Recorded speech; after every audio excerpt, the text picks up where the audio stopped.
Hello guys, welcome back. ये कहानी है यूपी के एक गांव की जिसका नाम हरदोई है।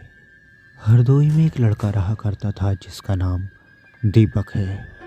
दीपक के घर में दीपक के दादाजी की तबीयत अचानक ही बहुत ज़्यादा ख़राब हो चुकी थी, इसलिए उनको किसी पास के हॉस्पिटल में ले जाना बहुत ज़्यादा ज़रूरी था। दीपक के पिताजी और दीपक अस्पताल के लिए रवाना हो गए। दीपक के दादाजी की तबीयत बहुत ही ज़्यादा ख़राब थी, इस वजह से उन्हें हॉस्पिटल जल्दी पहुंचना था।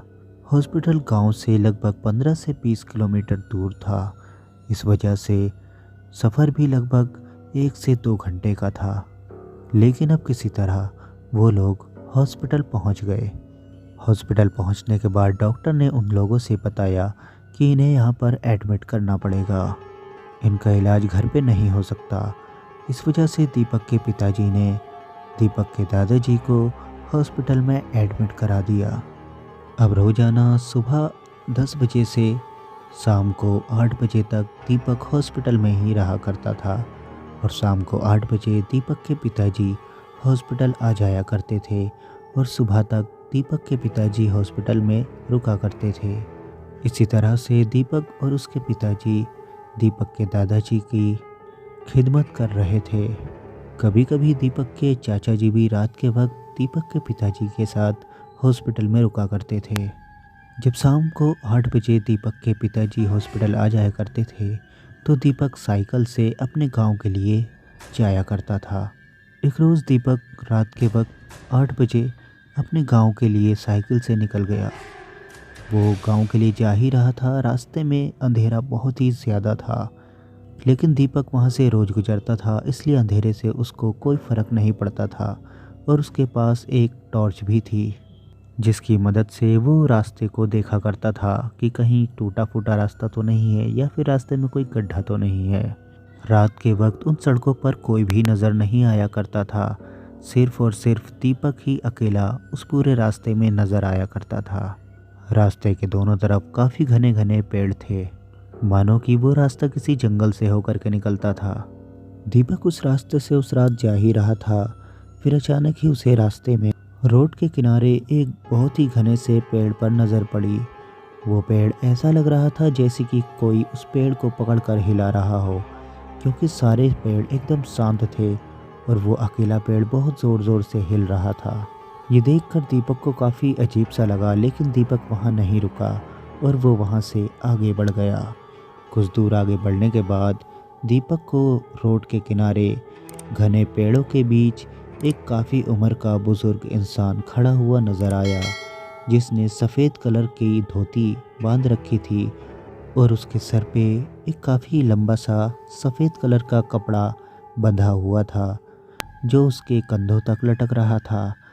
वो आदमी देखने में काफ़ी ज़्यादा अजीब सा लग रहा था और वो दीपक को देखे जा रहा था। फिर अचानक ही दीपक उसके सामने से होकर काफ़ी आगे निकल गया। दीपक ये सब देखने के बाद थोड़ा डर गया था, इस वजह से वो साइकिल बहुत ज़ोरों से चला रहा था। फिर अचानक ही दीपक की नज़र पड़ी कि वही आदमी रोड के किनारे एक लंबा सा डंडा ले करके उस डंडे को टेक टेक करके आराम आराम से चल रहा है। ये देख करके दीपक सोचने लगा, ये आदमी मेरे से आगे आखिर कैसे आ गया, जबकि मैं तो साइकिल इतनी ज़ोरों से चला रहा हूँ और ये आदमी पैदल चल रहा है। लेकिन ये सब देखने के बाद भी दीपक ने उस आदमी को इग्नोर कर दिया और दीपक उससे काफ़ी आगे निकल गया। कुछ ही देर में दीपक अपने घर पहुँच गया। अगले दिन शाम के 5 बज चुके थे। दीपक हॉस्पिटल में ही था। हॉस्पिटल के बाहर बहुत ही ज़ोरों से बारिश हो रही थी।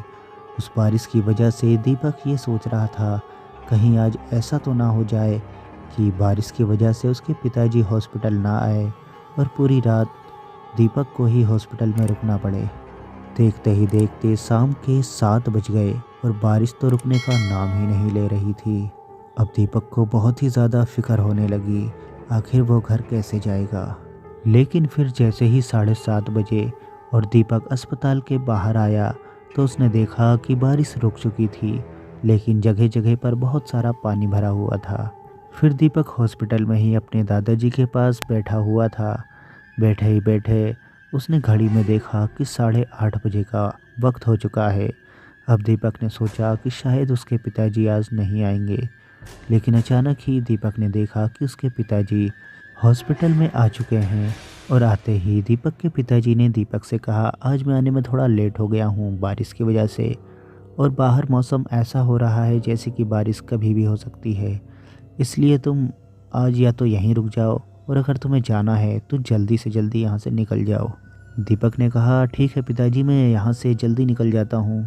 और दीपक ने साइकिल उठाई और वो बहुत तेज़ी से अपने गांव की तरफ रवाना हो गया। दीपक जब सड़क पर पहुंचा तो उसने देखा कि सड़क काफ़ी जगह से टूटी हुई है और बहुत सारे गड्ढे हैं जिनमें पानी भरा हुआ है। और आज तो चांद दिखने का नाम ही नहीं ले रहा था।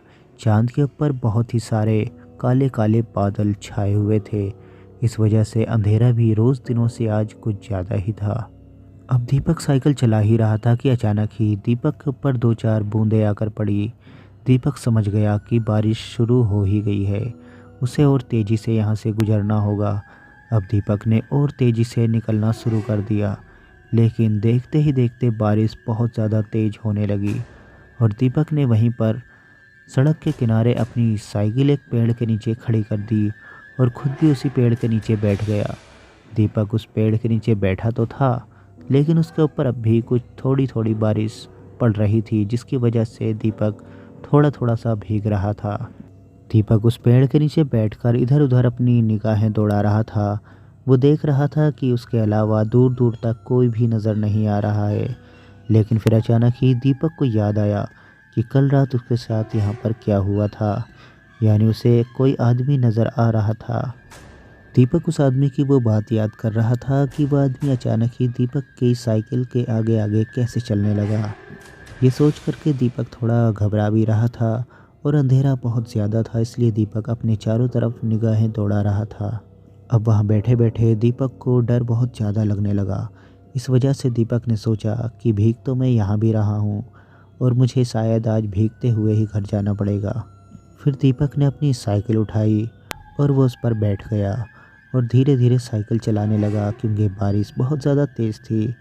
फिर अचानक ही बारिश बहुत हल्की हल्की होने लगी, जिसकी वजह से दीपक ने भी ज़ोरों से साइकिल चलानी शुरू कर दी। इस वक्त दीपक पूरी तरीके से भीग चुका था।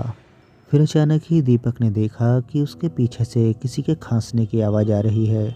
दीपक ने जैसे ही किसी के खांसने की आवाज़ सुनी, उसने तुरंत ही साइकिल को ब्रेक लगाए और इधर उधर देखने लगा कि आखिर कहाँ से खांसने की आवाज़ आ रही है। जब दीपक ने पीछे मुड़कर देखा तो दीपक एकदम हक्का बक्का ही रह गया। दीपक के दिल की धड़कन अब डबल हो चुकी थी। दीपक ने अपने पीछे देखा कि वही आदमी जो उसे कल नज़र आया था, वही आदमी उसकी साइकिल के पीछे खड़ा हुआ है और उसके सर से एक लंबा सा सफ़ेद कलर का कपड़ा बंधा हुआ है और उसका चेहरा एकदम काला है और आंखें एकदम सफ़ेद। हल्की हल्की बारिश तो हो रही थी, लेकिन उस आदमी के कपड़े बिल्कुल सूखे हुए थे और हवा से उड़ रहे थे। वो आदमी दीपक को घूरे जा रहा था। दीपक ने अचानक ही अपनी साइकिल के पैडल मारने शुरू कर दिए और वहाँ से वो बहुत ही ज़ोरों से निकल गया। काफ़ी आगे आकर के दीपक ने जब पीछे मुड़कर देखा तो उसे पीछे कुछ भी नज़र नहीं आया, लेकिन जैसे ही दीपक ने अपने सामने देखा तो अचानक ही वो आदमी कहीं से उसकी साइकिल के बिल्कुल सामने आ गया।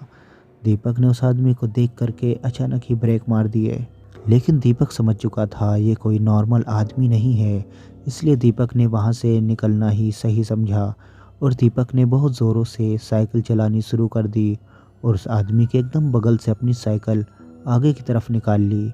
लेकिन फिर अचानक ही दीपक की साइकिल वहीं रुक गई और दीपक ने पीछे मुड़कर देखा तो उस आदमी ने दीपक की साइकिल का कैरियर पकड़ रखा था, जिसकी वजह से दीपक आगे नहीं बढ़ पा रहा था। वो आदमी ना तो हंस रहा था और ना ही कुछ बोल रहा था। वो एक बहुत ही डरावनी सी शक्ल बना करके दीपक को घूरे जा रहा था। उस आदमी की सफ़ेद सफ़ेद आंखें देख करके दीपक बहुत ज़्यादा डर रहा था और दीपक ने डर के मारे अपनी साइकिल वहीं छोड़ दी और वो पैदल वहाँ से भागने लगा। दीपक कुछ दूर तक पैदल भागा, फिर अचानक ही उसने देखा कि वो आदमी दीपक के सामने ही खड़ा है। फिर दीपक बहुत ज़ोर ज़ोर से चीखने चिल्लाने लगा, जिसकी वजह से वो आदमी वहाँ से गायब हो गया। अब दीपक इधर उधर हड़बड़ाहट में देखने लगा तो वो आदमी उसको कहीं भी नज़र नहीं आ रहा था। लेकिन दीपक की साइकिल पीछे रास्ते के बीचों बीच पड़ी हुई थी। दीपक भागते हुए गया और उसने अपनी साइकिल उठाई और वहाँ से जाने के बारे में सोचने लगा।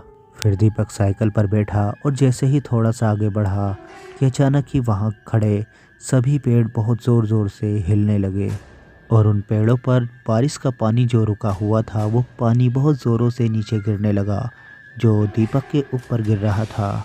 ये सब देखते हुए भी दीपक ने ज़ोरों से साइकिल चलानी शुरू कर दी। फिर अचानक ही दीपक किसी चीज़ से जाकर के टकरा गया और दीपक साइकिल लेकर वहीं गिर गया। दीपक ने देखा कि वह पूरा कीचड़ में लथपथ हो चुका है। जैसे ही दीपक खड़ा हुआ और अपने कपड़े साफ करने लगा, अचानक ही वो आदमी कहीं से वापस आ गया और उसने दीपक की गर्दन आकर पकड़ ली। ये देखकर दीपक बहुत ज़ोर ज़ोर से कांपने लगा और चिल्लाने लगा, बचाओ बचाओ। लेकिन फिर अचानक ही दीपक को एक आवाज़ ज़ोरों से सुनाई पड़ी।